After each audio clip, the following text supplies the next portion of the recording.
Assalamualaikum warahmatullahi wabarakatuh.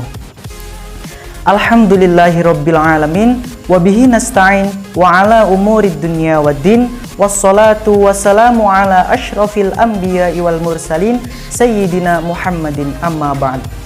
Puji syukur kehadirat Allah Subhanahu wa taala yang telah memberikan kita nikmat iman, nikmat Islam, serta nikmat sehat walafiat sehingga kita bisa menjalankan aktivitas kita seperti biasanya. Perkenalkan, nama saya Dian Nurrahman Baihaqi, mahasiswa Institut Agama Islam Negeri Tulungagung dari kelas Akuntansi Syariah 2C. Pada kesempatan kali ini, saya akan mempresentasikan mengenai apa itu reproduksi bacaan. Baiklah teman-teman, sebelum kita melanjutkan kepada materi reproduksi bacaan, kita isi tenaga terlebih dahulu supaya semangat. Let's go!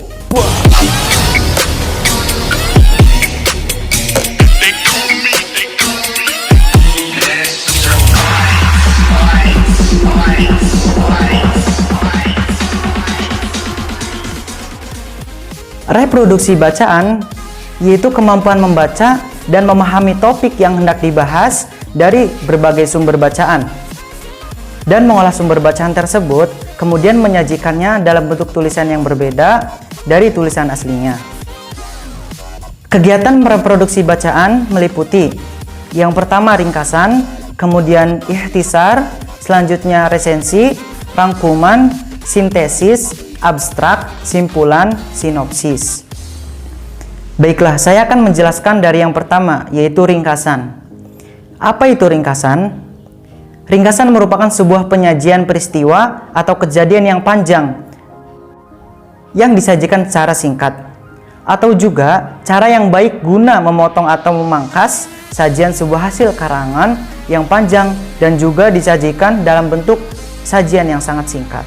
Cara meringkas.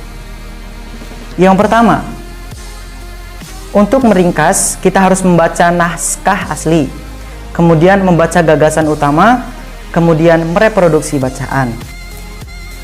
Hal yang harus diperhatikan saat meringkas. Yang pertama, kalimat dan paragraf dapat diabaikan jika hanya berupa ilustrasi dan deskripsi yang menjelaskan gagasan utama paragraf sebelumnya. Jika memang penting, beberapa paragraf dapat dirangkai menjadi satu kalimat. Kemudian yang kedua, jangan memasukkan gagasan, komentar, dan interpretasi peringkas ke dalam ringkasan. Kemudian yang ketiga, buanglah contoh dan penjelasan, ubahlah dialog menjadi bentuk yang tidak langsung. Kemudian yang selanjutnya adalah ikhtisar. Apa itu ikhtisar? Ikhtisar merupakan suatu bagian dari tulisan yang menyampaikan suatu informasi yang penting dari sebuah tulisan dalam bentuk yang sangat singkat. Ikhtisar juga merupakan bagian yang sangat penting setelah membuat kesimpulan dan rekomendasi. Ciri-ciri ikhtisar. Yang pertama, tidak mempertahankan dari urutan gagasan. Kemudian yang kedua, bebas mengkombinasikan sebuah kata-kata dengan syarat tidak menyimpang dari inti. Kemudian yang ketiga, tujuannya untuk mengambil sebuah inti. Kemudian yang selanjutnya adalah resensi. Resensi adalah pandangan seseorang terhadap buku atau karya yang dibuat dengan tujuan untuk mengulas, menilai, menganalisis, ataupun mengapresiasi karya dengan memaparkan data, sinopsis, pujian, ataupun kritikan. Kemudian yang selanjutnya adalah rangkuman. Rangkuman adalah hasil dari kegiatan merangkum atau suatu hasil dari kegiatan meringkas suatu uraian yang lebih singkat dengan memperbandingkan secara proporsional antara bagian yang dirangkum dengan rangkumannya. Hal-hal yang diperlukan dalam merangkum.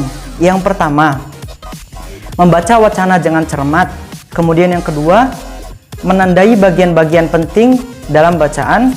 Kemudian yang ketiga, menentukan ide pokok atau gagasan pokok dalam paragraf.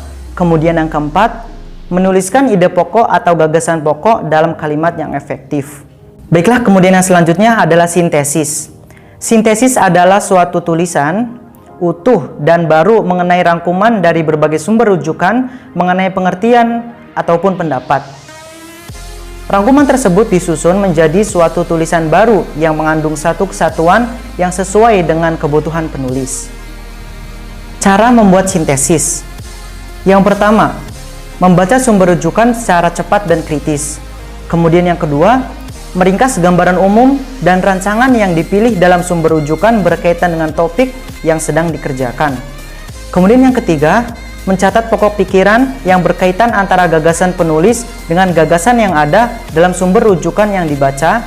Dan yang keempat, mencatat kritik penulis terhadap teori yang diajukan dalam sumber rujukan. Kemudian abstrak.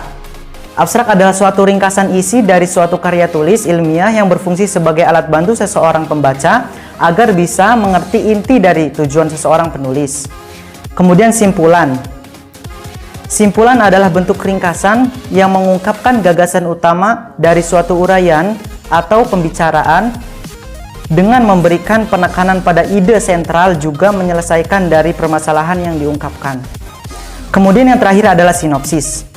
Sinopsis adalah ringkasan isi naskah cerita yang menggambarkan isi cerita dari suatu karya, baik itu buku, film, atau pementasan dari awal sampai akhir, sehingga membentuk sebuah tema cerita. Ditulis secara lebih singkat, padat, serta jelas. Fungsi sinopsis. Yang pertama, memberikan sebuah gambaran ringkas dan singkat tentang isi cerita naskah. Kemudian yang kedua, memberikan gambaran yang jelas secara sederhana mengenai urutan atau kronologi cerita. Kemudian yang ketiga, sebagai prolog atau epilog dari suatu naskah yang akan dipentaskan.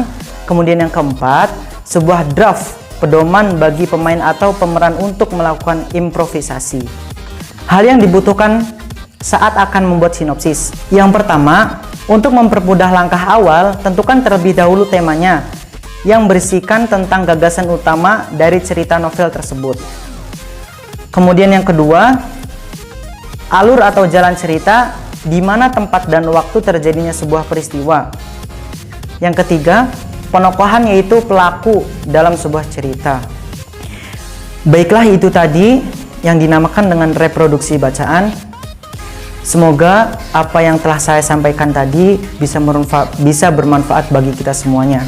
Amin ya Allah ya Rabbal Alamin. Kurang lebihnya mohon maaf. Wabillahi taufiq wal hidayah. Assalamualaikum warahmatullahi wabarakatuh.